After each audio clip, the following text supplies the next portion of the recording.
തിരുവോണ ദിനം ആഘോഷമാക്കാനൊരുങ്ങി മലയാളികൾ. ഒന്നാം ഓണമായ ഉത്രാട ദിനത്തിൽ അവസാനവട്ട ഒരുക്കങ്ങൾ പൂർത്തീകരിക്കാനുള്ള തിരക്കിലാണ് നാടും നഗരവും. കണ്ണൂരിലെ പ്രധാന നഗരങ്ങളിലും ഗ്രാമീണ വിപണികളിലും ആളുകളുടെ വലിയ തിരക്കാണ് അനുഭവപ്പെടുന്നത്. ഓണാഘോഷങ്ങളുടെ പ്രധാന ആകർഷണമായ പൂക്കളമൊരുക്കാൻ പൂവിപണികൾ സജീവമായി. കർണാടകയിൽ നിന്നെത്തുന്ന ചെണ്ടുമല്ലി, ജമന്തി, റോസ്, വാടാമല്ലി തുടങ്ങിയ പൂക്കളാൽ സമ്പന്നമാണ് നഗരത്തിലെ സ്റ്റാളുകൾ.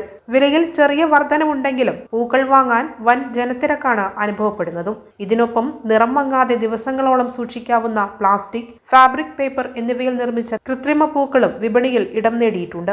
ഓണസദ്യയ്ക്കായുള്ള പച്ചക്കറി, പഴവർഗ്ഗ വിപണികളിലും വലിയ തിരക്കാണ് കാണുന്നതും. ചില സാധനങ്ങൾക്ക് വിലക്കയറ്റം അനുഭവപ്പെടുന്നുണ്ടെങ്കിലും വിൽപ്പനയിൽ കുറവില്ലെന്ന് വ്യാപാരികളും വ്യക്തമാക്കുന്നു. പരമ്പരാഗത ശൈലിയും ആധുനിക ട്രെൻഡുകളും കോർത്തിണക്കി ഓണത്തെ വരവേൽക്കാൻ പൂർണ്ണ സജ്ജമായിരിക്കുകയാണ് കണ്ണൂരിലെ വിപണികൾ.